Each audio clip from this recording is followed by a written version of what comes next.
Last year, in an exhaustive two-part product review, I called this phone, the Moto X Pure Edition, Mobile Device of the Year. And while I had always intended for those two videos to stand on their own, there have been a few other issues and concerns that I don't feel were addressed accurately or thoroughly enough in my first go at it. So with that, here's my all-new 2018 follow-up review of the Motorola Moto X Pure Edition. Let's take another look.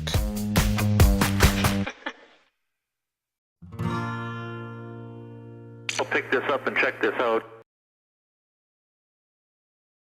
My experiences with the Moto X Pure Edition over the course of the past year that I've spent with it have consisted of mixed emotions, so I'm going to try to stick to the facts as much as possible in order for this to be an objective resource. To start out with, the only thing that's really changed about this device since I've owned it is that it's finally received the last of Lenovo's official software updates. These consisted of both the highly anticipated release of the stock software based on Android N, made available to the public in fall of 2017, and one minor security update released a matter of weeks later to address the Wi-Fi vulnerability. On the upside, these updates patch both of the well-publicized but still not widely exploited Bluetooth and WPA2 security vulnerabilities, and bring the phone's underlying operating system up to the latest and greatest Android 7. Now, a lot of folks have taken it upon themselves to criticize the timing of the update, bitching like entitled toddlers about the fact that a years-old product wasn't receiving the absolute latest bleeding-edge software the day after it was released to manufacturing by Google.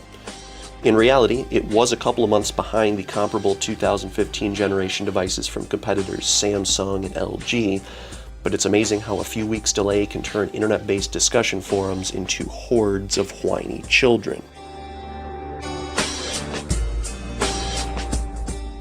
Personally, I'd rather have a refined update that was slightly delayed than a buggy mess foisted down upon my device, but it's a reality that people continue to struggle with the concept of delayed gratification. More to the point, however, the newer software is pretty much identical to the Marshmallow releases that preceded it, with a few minor exceptions. For one thing, the Motorola text messaging app was completely replaced with Google's rendition, updated directly from the marketplace. This works, but it's kind of slow and clunky and also a bit ugly in my opinion, although it does allow synchronization of messages with a web browser on one's computer, so there is that. Apart from this, however, the single biggest change was probably the vibration feedback that accompanies the camera gesture. As I explained in my official release notes on the forum thread, the effect was for some reason changed from a smooth ascent to a short blast of deafening vibration. Normally I wouldn't really care, but because of the aforementioned noise level that is inherent with this phone's hardware, this is something that could actually end up being a bit of a bother for anyone who uses the camera a lot. Apart from that, there's really very little to say about the stock software except for the changes inherent with Android 7, the most notable of which is the addition of night mode. Now, this actually represents one of the advantages that Android 7 has both over its predecessors and with the releases that came after it, including 7.1, because 7.0 is the only release of Android that natively offers both night mode and multi-window capability.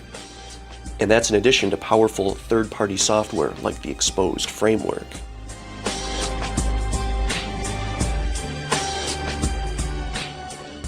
To wrap up this discussion of the new software, it's worth mentioning that both the Exposed framework and Super SU are fully supported on the Pure Edition for this software release, as are TeamWin Recovery and Viper FX as part of A.R.I.S.E audio. There was a lot of concern among the community that one or more of these features would not be compatible, and the only real letdown actually was that Magisk, the up-and-coming and increasingly popular tool for root among enthusiasts, has a bug which for some users causes unnecessarily high CPU utilization all the time due to lack of logging capabilities. This may be a minor letdown for some, but when one steps back and looks at the entire canvas of what we actually got with the Pure Edition, it's hardly anything to complain about. To be clear, I can no longer declare this phone to be Mobile Device of the Year, for reasons that I'll cover later, but it's still a darn good piece of hardware and easily one of Verizon Wireless's best kept secrets.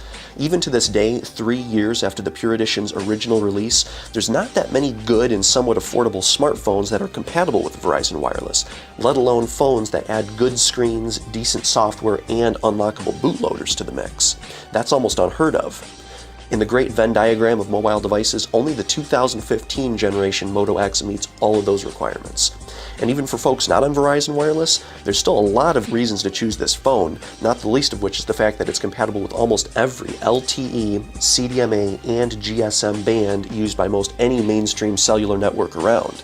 If ever there was a phone that could benefit from dual SIM capabilities, this is it, and sadly, it does not have that feature.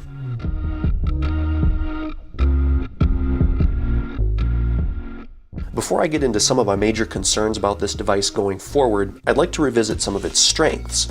Now, in the original review, I spoke a bit about design and dimensions, but it's worth repeating that this is actually a pretty decent looking phone. Again, not the best ever, but when compared with most other designs, especially some of the hideous 1980s looking garbage that came out of 2017, there's really very little to complain about. There's almost not even any need for protective casing thanks to the uncommonly good grip provided by the phone's texture. The only problem with this is that there's little to no grip around the edges where it's arguably needed the most, so I still do use TPU cases, at least most of the time. Still, this device offers best-in-class caseless grip, which is impressive. Either way, the architecture combines razor-thin bezels with good in-hand ergonomics thanks to the fact that the phone is still only 3 inches wide, despite the fact that it has a 5.7-inch LCD screen, and a very good one at that. In fact, this is still one of the best displays that I've ever seen on a mobile device, and easily one of the Pure Edition's most overlooked features. I still have no idea where they found this panel, but it's a solid piece of hardware. That alone almost makes up for the fact that this phone has not managed to depreciate quite as fast as it should have for a mobile device of its age, which is probably one of the big contributing factors to one of this device's other noteworthy shortcomings, that being the sheer lack of replacement parts. Now, for folks like me who don't break screens or lose speaker grills, this might not seem like much of a big deal. But the parts issue really hit home for me when the battery life started to go seriously downhill late last year. While Lenovo may have selected a stellar screen for this Moto X, they wound up with what can only be described as a craptastic battery cell, which is notorious for wearing out prematurely. This wouldn't really be a big deal if it was designed to be user replaceable, but it's not. It requires a heat gun and a bit of patience and a fair amount of fresh adhesive to replace. And the cherry on the whole battery replacement sundae is that there are few to no original equipment batteries available, one eBay seller's limited stock notwithstanding.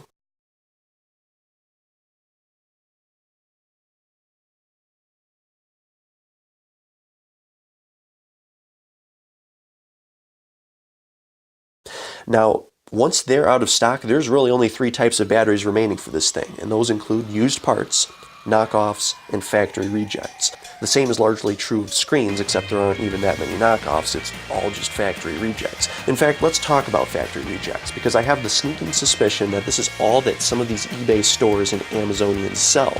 My personal theory is that they get their hands on huge batches of factory rejects for pennies on the dollar, and then sell them for relatively cheap online. They figure that probably 80% of their customers will get defective parts, but due to the price, only 60% are likely to complain. And since the profit margins are so high on these, they just refund those who do ask for a return, no questions asked, and then eat the shipping cost, while still making out relatively well from the 20% who actually got good parts, and the remaining 20% who didn't even bother to complain. When it's all said and done, the Moto X Pure Edition hasn't done a whole lot to impress me since I originally reviewed it. A software update improved the experience in some ways, but disappointed me in others. The availability of repair parts was concerningly called into question, and the price took far too long to dip below the $100 threshold. That's still better than the Galaxy S6 though, and there's no need to worry about burn-in on the panel, which most OLEDs of this vintage on the used market will likely be stricken by at this point. The only circa 2015 device that really gives the Pure Edition a run for its money price-wise is the LG V10, which is an objectively better phone on paper and has much better battery replacement availability, but has earned a reputation for premature mainboard failure. All things considered, this very last pre-Lenovo Motorola product is not a last placer by any means. With excellent and stable software, solid hardware when it counts, and its perfectly sized, forward-thinking design, this smartphone will hold up in the future a lot better than some of its platform mates and descendants. And to be clear, there is currently no newer device that appeals to me personally as a worthy successor so far, making any plans for upgrades a senseless proposition at this point. This is Browning Yates signing off. Thanks for watching.